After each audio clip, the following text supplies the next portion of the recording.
Louise, elle était belle. Louise, tous les hommes la désiraient. Mais Louise, elle s'en fichait.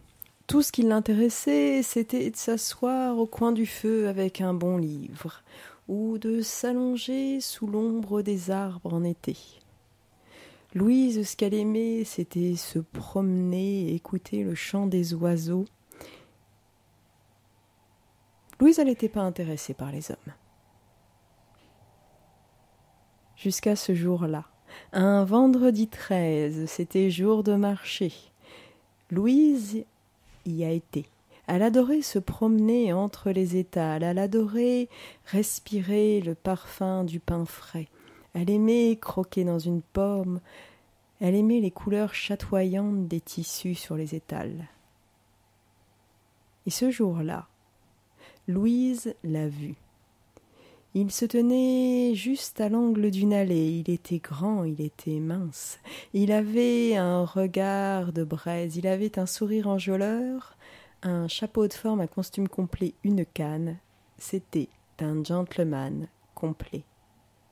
Quand elle l'a vu, Louise, elle a su que ce serait lui et aucun autre. Alors elle l'a suivi à travers les allées du marché. Elle l'a suivi à travers les rues du village, elle l'a suivi à travers les champs, jusqu'à l'orée de la forêt. À cet instant, juste avant de pénétrer dans la forêt, son gentleman complet s'est retourné. Il l'a regardée. Non, ne me suis pas. Et il est entré dans la forêt. Louise, elle n'a pas hésité un quart de seconde, elle est entrée juste derrière lui. Dans la forêt, l'air était comme immobile. Il y avait juste un petit courant frais qui venait lui faire frissonner la nuque. Son gentleman avançait le long du sentier et Louise l'a suivi. Sur les bords du chemin, il y avait des tas de ronces, et de ces tas de ronces, de petites mains décharnues aux ongles longs s'agitaient.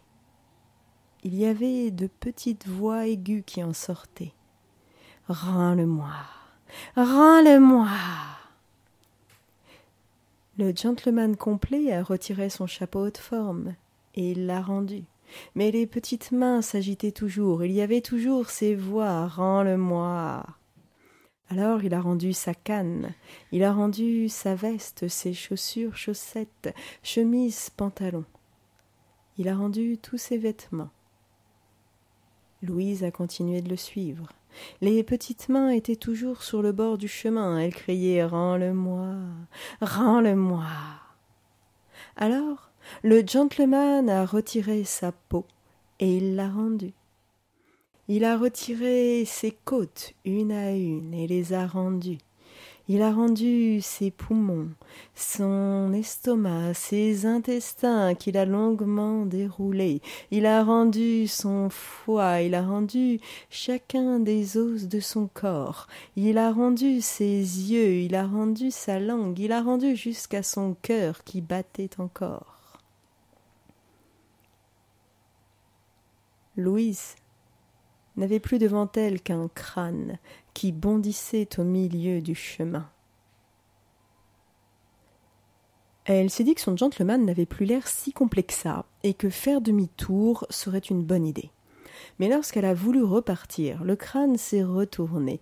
Il l'a regardée de ses grands yeux vides. Avec son sourire de crâne, il lui a dit « Non, trop tard ».